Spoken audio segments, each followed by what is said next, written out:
أعوذ بالله من الشيطان الرجيم بسم الله والحمد لله والصلاة والسلام على رسول الله. In the name of Allah, the Compassionate, the Most Merciful, all praise is due to Allah, and may His peace and blessings be upon our beloved Prophet Muhammad sallallahu alaihi wasallam. Wherever you are, whatever time it may be, Assalamu alaikum wa rahmatullahi wa barakatuh. May the peace and the blessings of Allah be upon all of you. And thank you again for joining us here on Thursdays. Let us talk about it. Before we begin, we just want to make sure that we share our thoughts and prayers with all the people who are suffering around the world, but especially our neighbors in local states where it has been freezing cold. I've called some of my friends around the Texas area. Unfortunately, some of them have lost electricity, they have lost power. And we want to make sure that we keep them in our thoughts as well as in our prayers. May Allah subhanahu wa ta'ala ease their pain.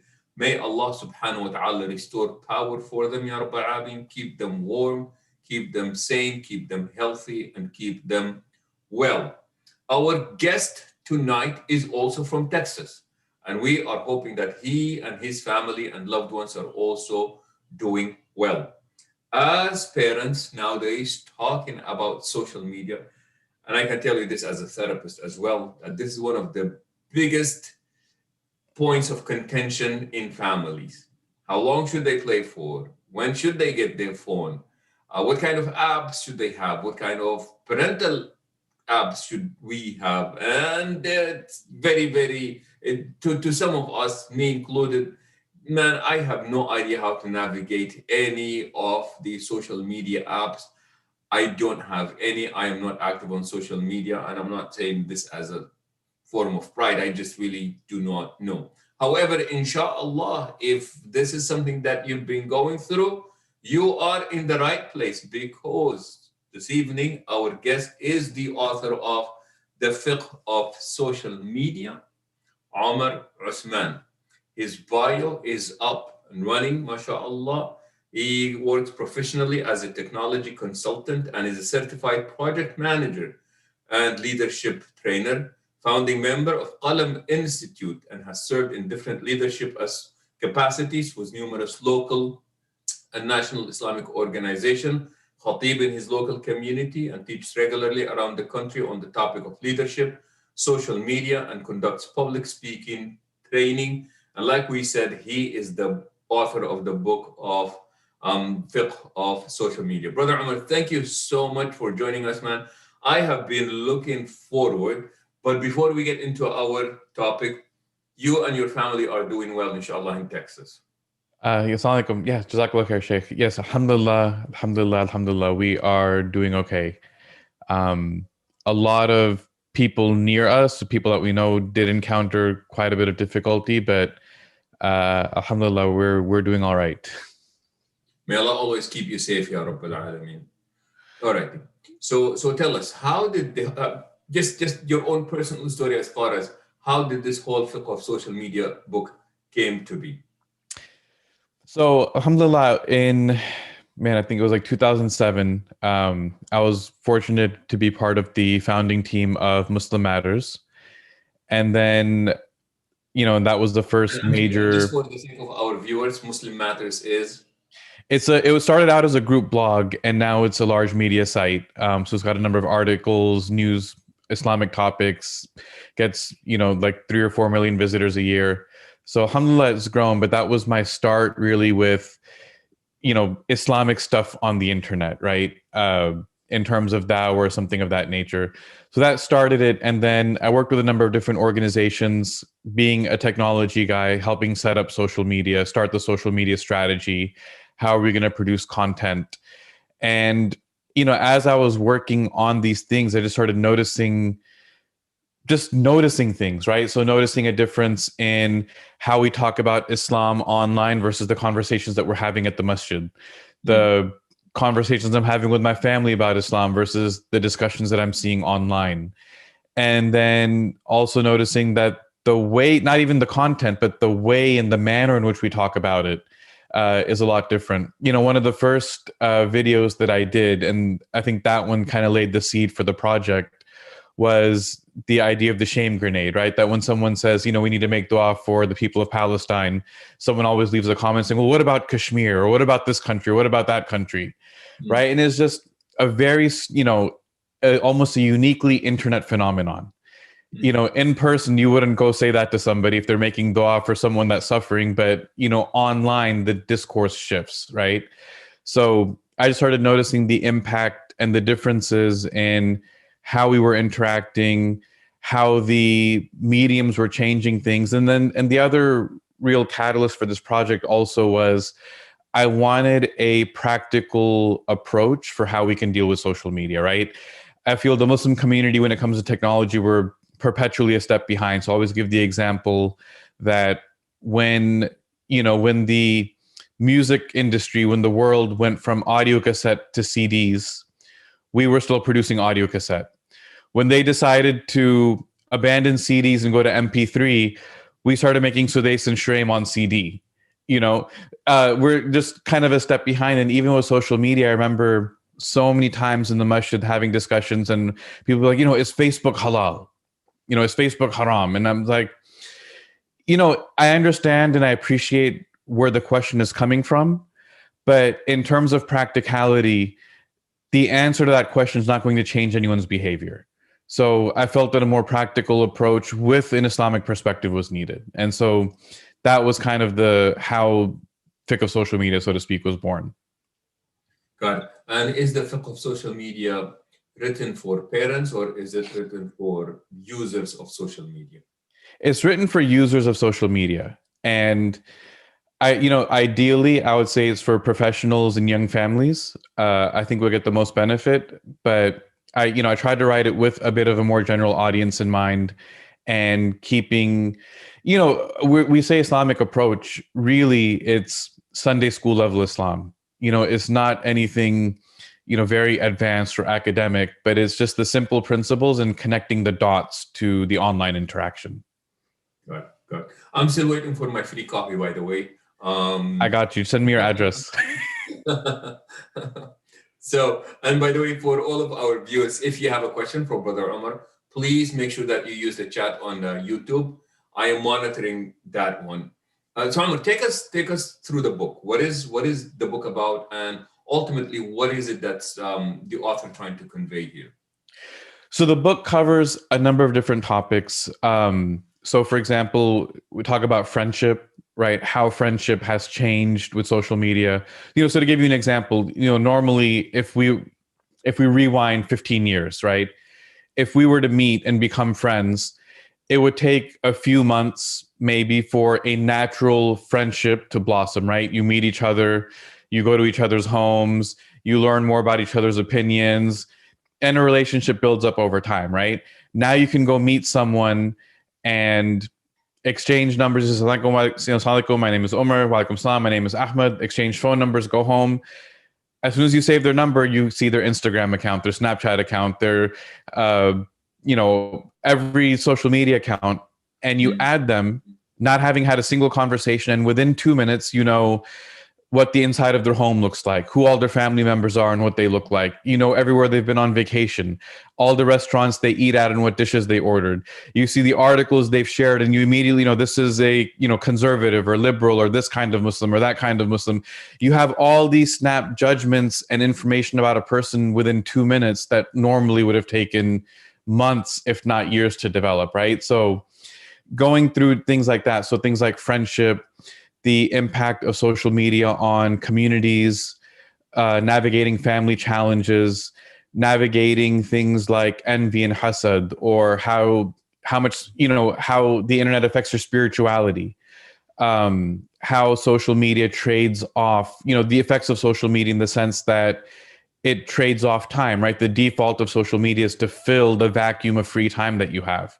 So when it does that, what are the trade-offs? One of the things that I talk about is how it affects your time to just reflect, time to make dua, things, those kind of basic core parts of our deen, making dhikr, those require mental downtime, right? They require you to be free from other things. But when you have a device in your pocket that's filling up the free time, you trade off some of those things.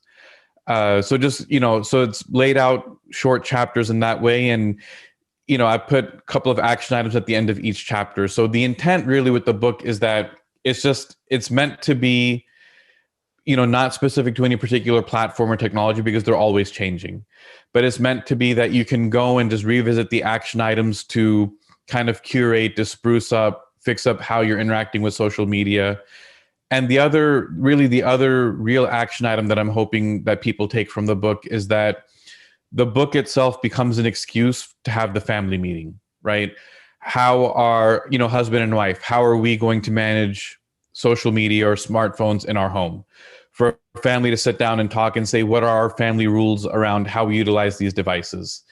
And, sometimes it's hard to have that conversation. I remember I gave khutbah one time about, something social media related. And an uncle, family friend of ours came up to me and he said, Omar Beta, that was great khutbah, blah, blah, blah. And I was like, uncle, you don't even know what Facebook is. What do you mean this was a good khutbah? Like, and he goes, no, he goes, look, yes, I don't use those things. I don't know, I can barely operate my phone.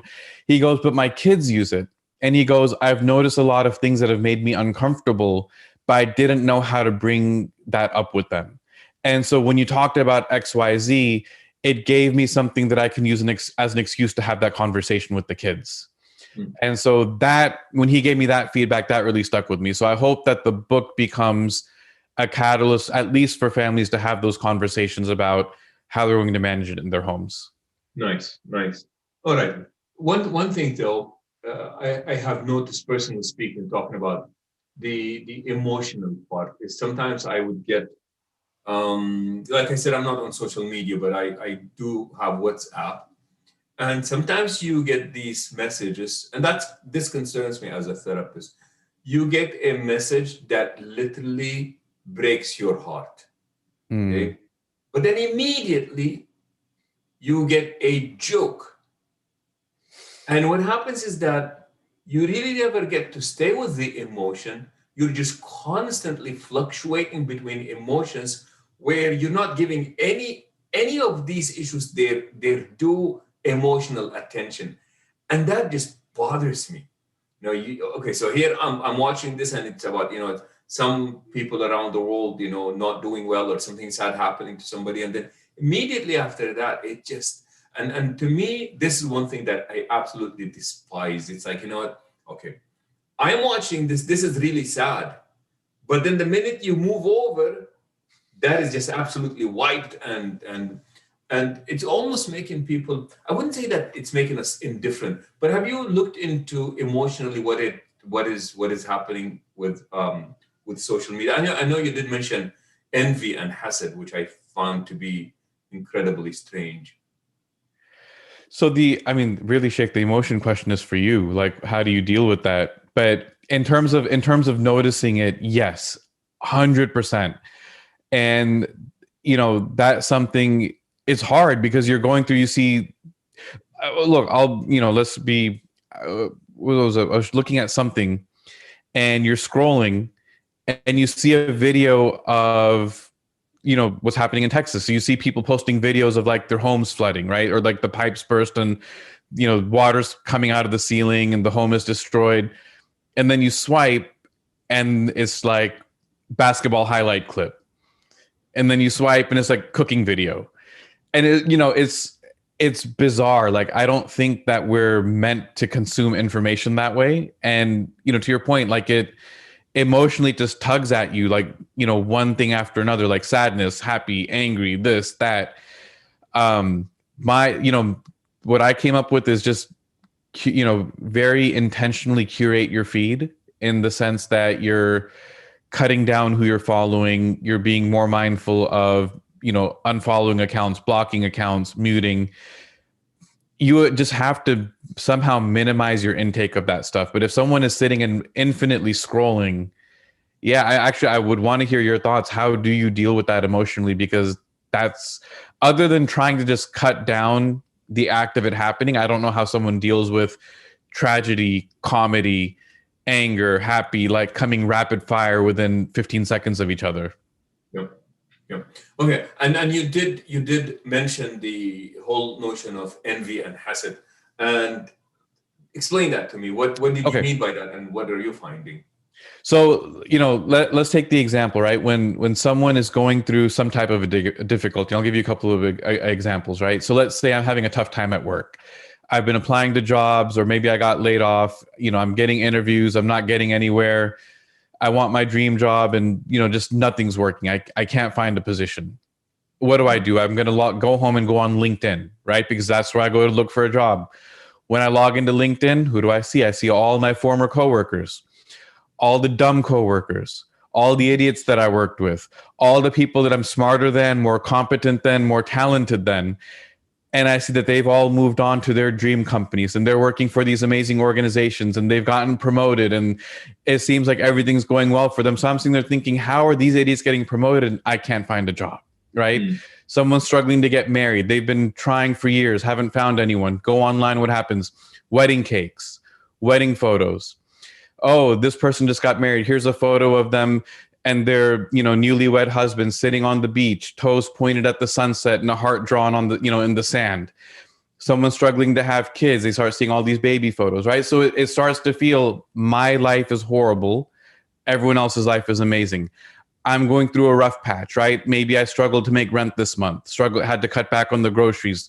Finances are tight. Log in. What happens? You see people on exotic vacations in the Maldives, in Dubai, eating at exotic restaurants, fancy dishes, steak, And so even though intellectually you understand that people are only posting the highlights of their life, but when someone is going through a tough time, or even just not even a tough time, you just had a bad day, and you go and log in and you're scrolling and it just looks like everyone else's life is perfect. Everyone else's life is amazing.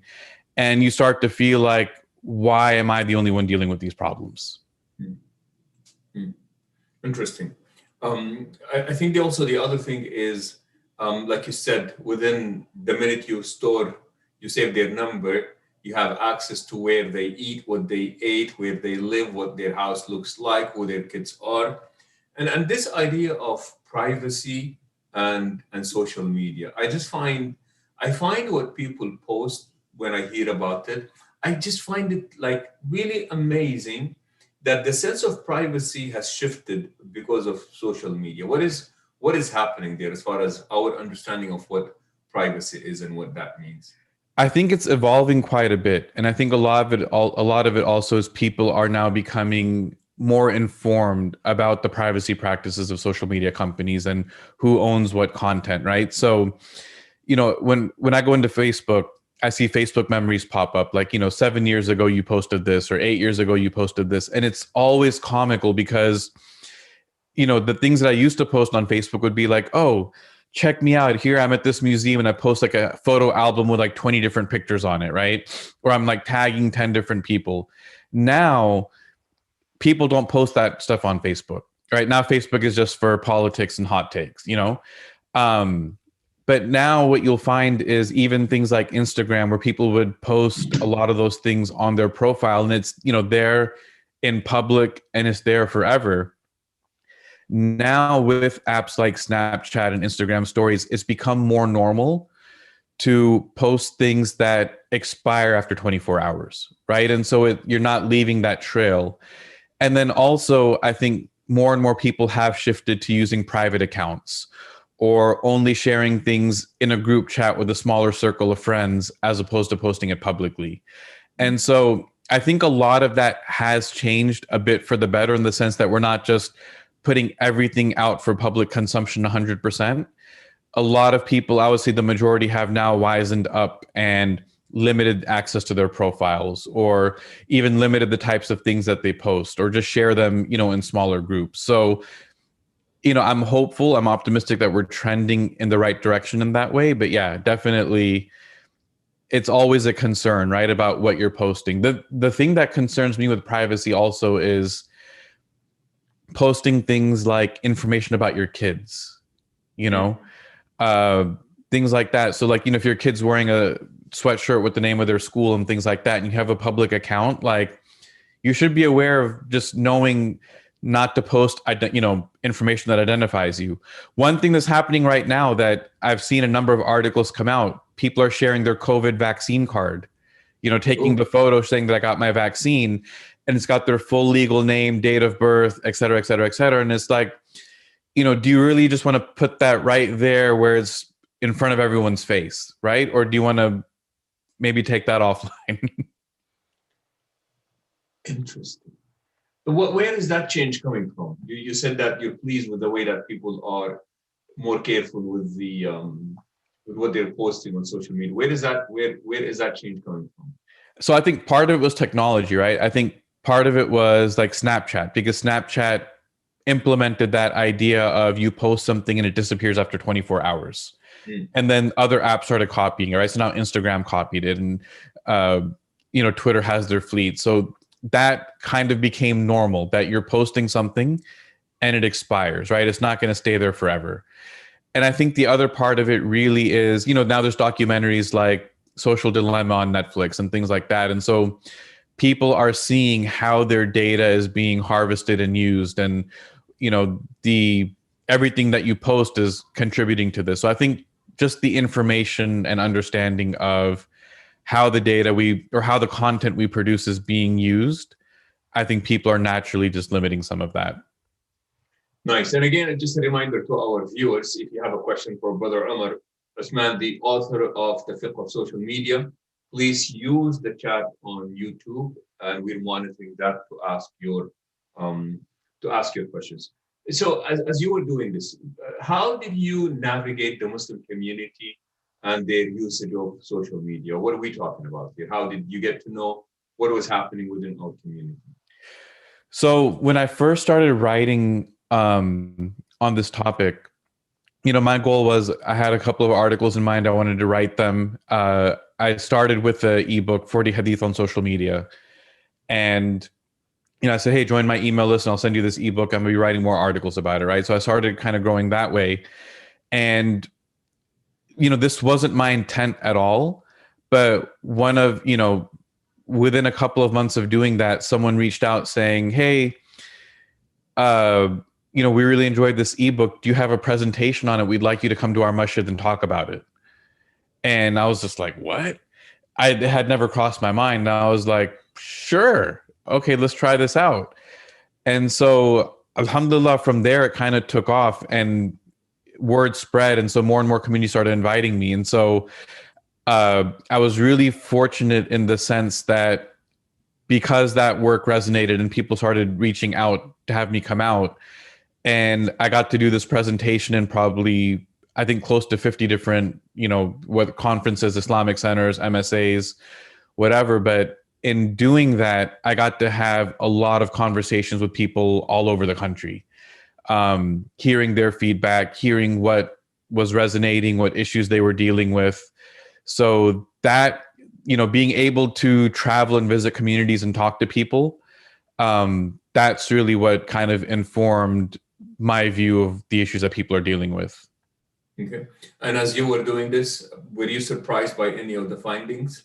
Yeah, one of them that stood out, and this was consistent, was it was either coming from the wife or coming from the kids.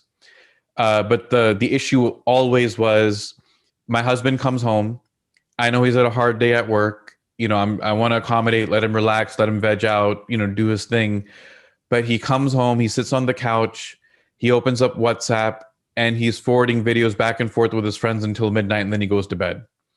And so the wife is saying, he's physically here, I'm trying to be accommodating, but he's essentially unavailable. I had the same, and that was consistent. Like it wasn't one or two isolated incidents, like it was a pattern. And then same from the kids. When I would go to MSAs, I remember I was talking to a brother who was, I think, maybe 19. And he was saying, like, I have a younger sibling who's 11 or 12. And he goes, I feel like I'm raising my younger brother, because exact same thing. Dad comes home from work, sits on the couch on WhatsApp. No one can talk to him. He's physically there, but completely absent, consumed with, talking to his friends. And that's it. That one is the one that stood out just because I heard it so many times. I'm sorry, and it's standing out because you did not expect dad would be the one that people would complain about, or I'm not No, sure. the thing is that behavior is not uncommon or surprising. It was just surprising that it was always the dad in the situation, right? I heard that complaint more than I heard parents complaining about their kids being on screens too much.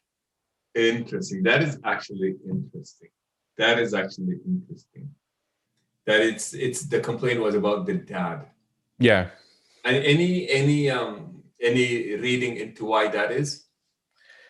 No, I'm curious if you've heard anything similar, Sheikh, because it was just that's what I say.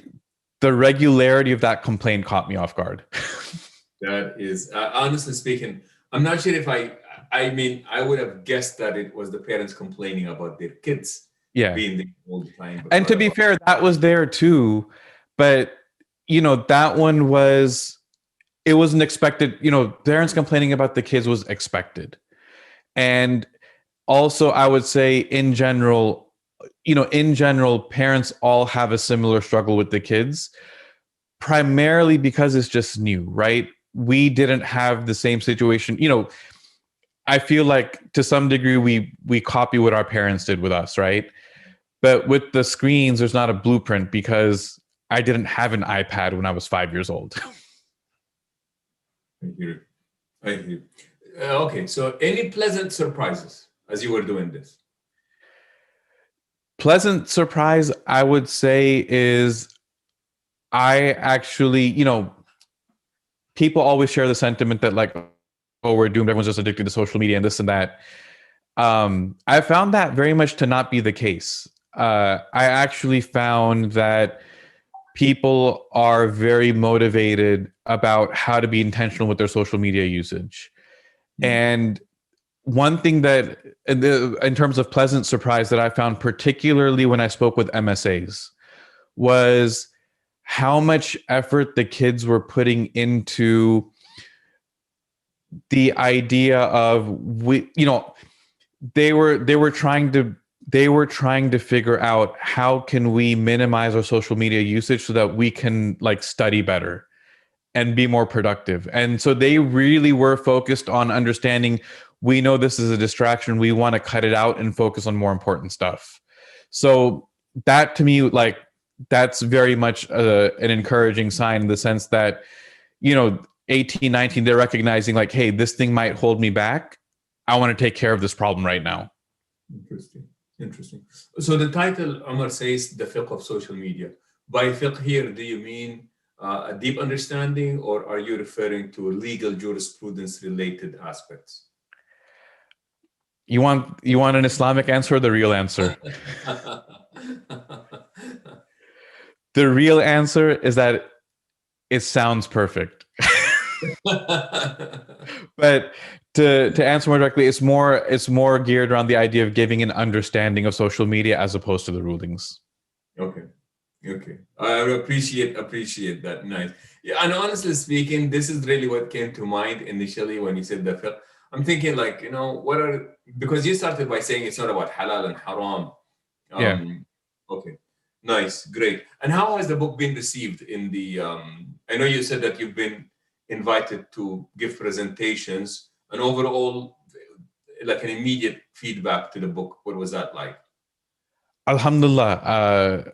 I was really like encouraged. Like, alhamdulillah, got really positive feedback from people that have read through it. The most consistent feedback I got was people saying, hey, it showed up, it didn't look that long, I started reading it and I ended up finishing it in one sitting. And I was like, perfect. And the other feedback that I've gotten quite regularly from people was saying that they love the action items and they've made it a point that this is just going to be something they revisit from time to time to just brush up and clean up their social media practice. Nice. If you don't mind sharing with our viewers, like some of the action items, what are you talking about? Give us an example.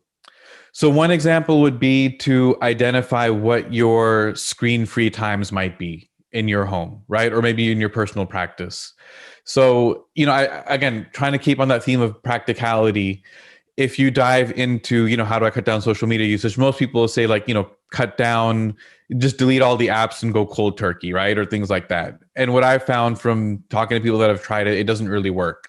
So trying to give more practical steps. For example, set aside family dinner time. Make family dinner time screen free. If right now your family's all using screens all day long, fine, keep that up because you're not going to change all of that behavior overnight, but isolate dinner time as our screen free hour. In personal practice, maybe it's 30 minutes after for at least 30 minutes after waking up, you don't check your phone. At least 30 minutes before going to bed, you don't check your phone. Other good steps might be things like turn off your notifications. Don't let your phone beep and buzz and give you a red badge. All social media apps should have no notifications on. That way, it's not constantly beckoning you to check it. But when you feel like you want to go check it, then you go and check it on your, kind of on your own terms.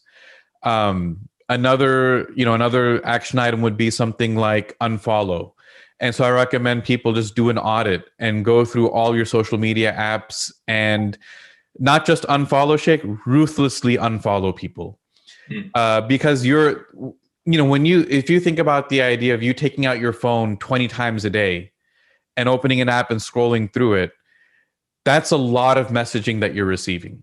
So you want to make sure that the messaging that you're getting is something at the least, if not useful and beneficial, at least it's not harmful to you. Right. And so going through periodically, and Ramadan is a perfect opportunity, but go through all of your social media apps and unfollow as many people as possible. Interesting. Beautiful. And again, this is a beautiful conversation, and I love the practical aspects of it and the relevancy of it. What about parents' knowledge of what happens in social media?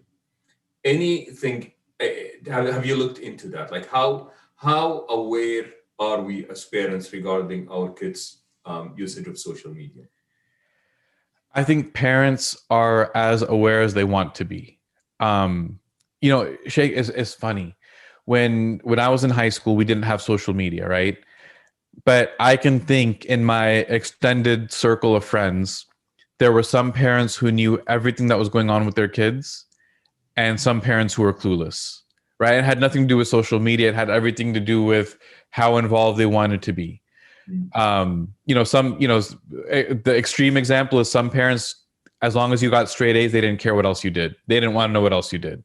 They only cared about the report card, right? Now, in terms of what the parents know, it's a lot more difficult because I think the thing with the technology is that the kids can hide it from their parents if they really want to. That's where the challenge comes in. And so I think, a lot of it really does boil down to the relationship and trust the parents and kids have with each other, right? Some parents are going to be following their kids on social media and knowing everything that they're up to. And on the flip side, some kids will have private fake accounts that their parents don't know about that they use to hide it from, hide what they're doing. So I think it comes down more to the relationship than the technology, so to speak. If the relationship is strong and they're open and they trust each other, they'll share it. If they're not, the kids, no matter how hard the parents try to find out, the kids will find a way to hide it. Nice. One common question that I get by parents most of the time is, what age is a good age for my kids to be on social media? When should I buy them a cell phone? What are your thoughts on that based on your interactions with people there? A lot of it depends on the maturity of your kids and also their needs, right? So my oldest just turned 15 and he does have an iPhone, but that, it's locked down. It only has certain apps on it, but that was primarily for school, right? Like, picking up and, needing to communicate with him and things like that. But in terms of social media, we don't let any of our kids use social media. That's, and I'm always hesitant in sharing what we do because I know it's not a one size fits all solution, right? I know every family situation is going to be different. This is just what we've done, right? We do give them access to the devices. They have their tablets and, like I said, my oldest has the phone and all of that. But social media, we don't let them use. We keep an eye on who they're emailing, texting, or playing online games with, and things like that. It really depends on, I would say if I was to give a general advice, it would be gauge when you think your child is responsible enough to handle it, right? I think all of these things are a responsibility to have a certain level of trust. And we've also told the kids, like, look, we're trusting you to a certain extent with what you're watching and how you're using it, etc. If you give us a reason to doubt that trust, we may have to increase the strictness or the controls, right? But if you demonstrate that you can be responsible with it, then maybe we can loosen some of those restrictions as well. So depending on the age level, maturity level, you can work with them that way. But in terms of just flat out like social media, I would say the longer you can delay it, the better, because really it's tough. What we try to do, the thing that the kids will feel that they're missing out on is if their friends are on it, right? That's usually the determining factor, is all my friends are on it, why can't I be on it? That's the hard conversation to overcome. The way that we try to get around it is especially now during the pandemic, outside the pandemic, we try to get together physically so they can play with their friends and not feel that they're being left out. Now, during the pandemic, we've tried to coordinate for the kids to FaceTime with their friends, play online games together and things like that. So they're still able to meet online. It just doesn't have to be on Instagram. Right. And then, Brother Omar, what about gaming versus social media? What is that looking like? I really feel the social media and gaming is almost the same. I mean, not the same, but there is an overlap in the sense that gaming for a lot of people is a social activity. Like when I look at, my kids, I would almost say like the same way that we used to go meet up at the park to play basketball, they're meeting up online to go play a video game, right? And they're all on the headsets, they're all talking to each other. So, in terms of that aspect, I think gaming is similar to social media in the sense that it is it's a social technology that's letting people collaborate and play together. Some parents feel that the gaming is safer than social media, in a sense that at least it's just Fortnite, Roblox, or whatever game it is that they play, and it's better than being on YouTube because God knows what they're doing, or these social media apps. Would you say that games are safer than social media? Not necessarily.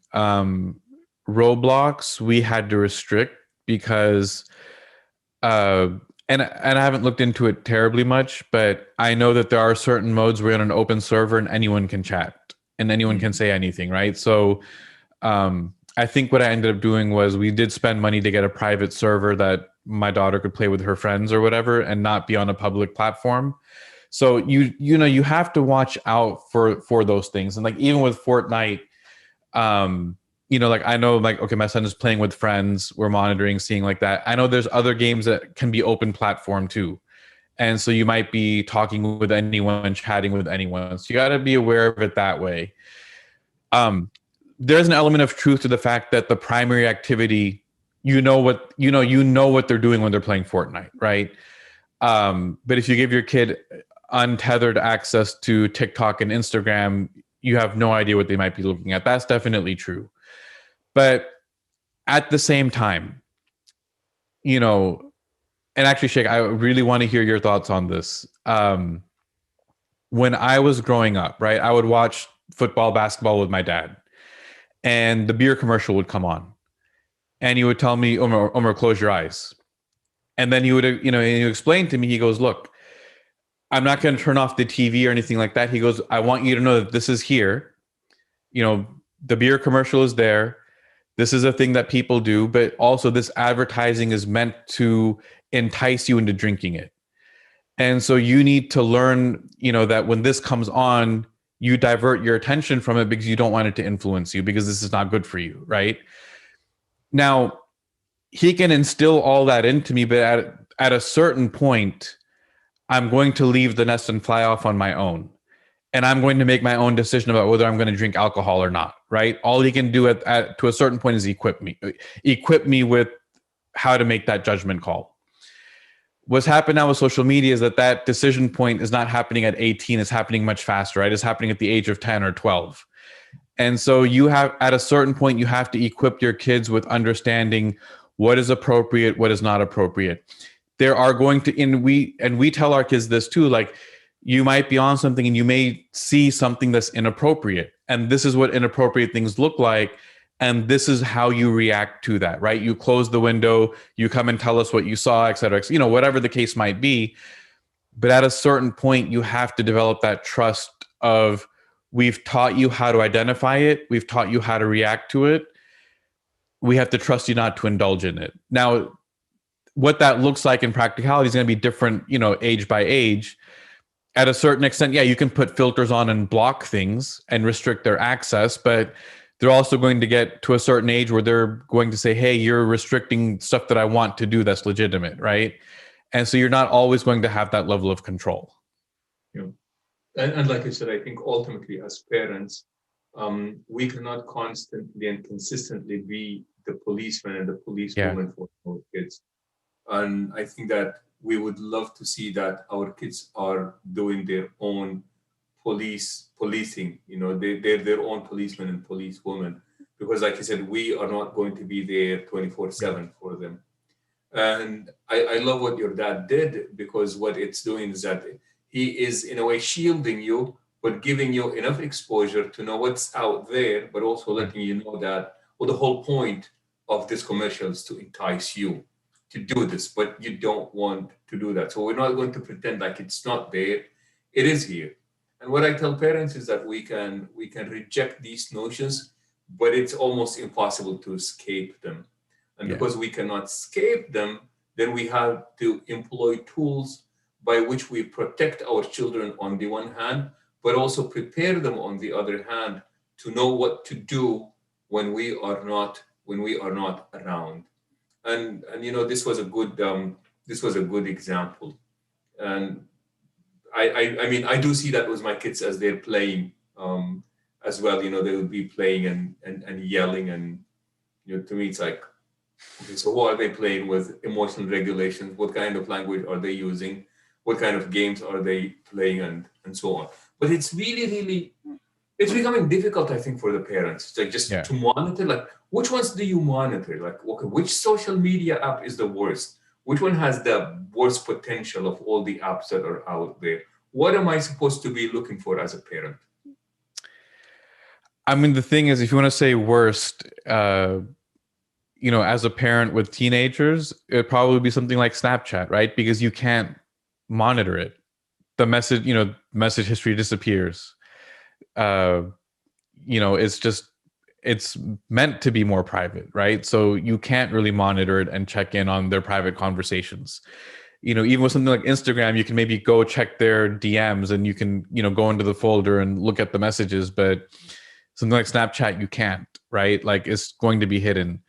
And so that's why, like, I emphasize the relationship and trust aspect of it, because if you're going to depend on a technology solution, right, in the sense that, oh, I'm going to have all my kids' passwords and I'm going to keep logging in and checking, like, number one, like, you can't, like, it's too much. I tried reading my kids' email one day and I got a headache. I was like, I don't care. I trust you. I don't want to read all this, But if you're depending on the technology aspect, they will always find a way around it, right? You're never going to have a perfect way of monitoring everything. And so you have to find ways of having the regular conversation, know who they're interacting with online, and do the best that you can. But there's not a perfect solution. And there's not, it's not like the old days where you just had the one computer sitting in the living room and you saw everything that was happening. Yeah. And just for our viewers' sake, what you're saying is gold, mashallah, as far as the emphasis is on the relationship and not necessarily the technology, because I think that this is going to be a battle that we will lose if we depend on technology to do the monitoring 100%. for us. So to me, emphasizing that relational aspect is really crucial. And by that, and we've said this many times on our show here, is I tell people, man, the triple A's and the five T's are really crucial. Attention, affection, and appreciation. These are things that we're constantly giving our kids. And then to improve the relationship, the five T's, you got to do time, talk, trust, touch, and tease. And then employ another triple A: availability, approachability, accessibility. I think, and these are all prophetic, by the way. Everything that I've said here comes from the teachings of the Prophet sallallahu alaihi wasallam. And what you want to do is that you want to employ this so that you actually build a safe environment so that your kids can actually have these kinds of conversations with you, and they would trust you, and knowing that you are available and approachable, and that you will come and they will have these types of conversations with you. Have you had any access to these types of conversations? How do these conversations take place, and what do they look like? If I were to have a conversation with my kid about social media, what am I supposed to say, and how do I conduct it? I think if a parent is just hasn't been paying attention to it and now they want to start, right? It might just be like, hey, can you show me what you do on these apps? Who are you following? What do you spend time on? What do you like about it? I would almost approach it from, if you haven't been having those conversations and you're now wanting to start, approach it from a curiosity perspective, right? Just be like, hey, son, tell me about this thing. I keep hearing about Instagram. What do you do on it? Can you show me? Do you mind showing me? And let them show you. Yeah, this is the app. This is what I do. This is who I follow. This is the kinds of things that I see, and start it out that way. And sometimes it's just taking an interest, because I think one thing, I don't know if this is maybe surprising or not, right? Parents, usually they hear social media and they're just assuming the worst, right? They're just assuming that my kid is just consuming all of these, whatever. And then you actually pick up the phone and look, and it's just like 20 different Minecraft videos. And it's like, okay, that was actually relatively harmless. But, had you taken an interest in that, maybe you would have known those things, right? So I would start out with just asking them, like, hey, what do you do? Who are you interacting with? Who else is on here?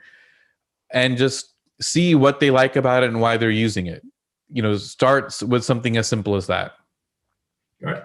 And if the kids resist, what would they be resisting? And then maybe they have something to hide. Either they have something to hide, or they have something, maybe, even if it's not to hide in a bad sense, maybe it's just something that, they feel uncomfortable sharing with their parents. I'm sorry, as a parent, I think I should have asked first, should I expect any resistance on their part, or would they be willingly wanting to tell me what is this app or that app? I think realistically, you'll probably get a little bit of resistance, because, I don't know, Shaykh, you tell me what you think about this. I think it's an American culture thing more than anything else. And by that, I mean, even from an early age, like 13, 14, kids are programmed to, this is my space, my account, my thing, my privacy. So even if there's nothing to hide, I feel that there's resistance just because of that mentality. What do you think? I tend to agree with that. I think when it comes to individualism, so usually with individualism, you get a lot of autonomy, which means that the boundaries are drawn very, very clearly, which means that the person has a lot more independence. They have a lot more privacy than they would in a collectivistic culture. Yeah. So individualistic culture, you get the autonomy, you get the privacy, you get the boundaries. In collectivistic cultures, you have to give loyalty in exchange of support, but also means that the boundaries are enmeshed, or they're not as clearly drawn as they would be in a typical Western culture. Yeah. So yes, I think that there is a lot of truth into that one. Okay, the other day I found on my phone that my kids have downloaded TikTok, and I had no idea what TikTok was. And it just kept like playing one video after another, one video after another. And the way that these videos just keep coming, it's like they literally do suck the time out of you. And you just don't know it. And they can be very captivating, they can be funny, and like you always want to know what's next. It's like if you don't stop, it's like the cookies. If you don't Yeah. put if you don't put the jar away, you just keep consuming that kind of stuff. And I read somewhere that the social media, it was not only the brilliancy in the computer programming that took place, but I was also told that psychologists participated because the idea is to keep you glued into it as much Mm-hmm. as possible. And some of the psychologists that have actually participated in the social media apps were the same psychologists that also participated in making the slot machines in Las Vegas.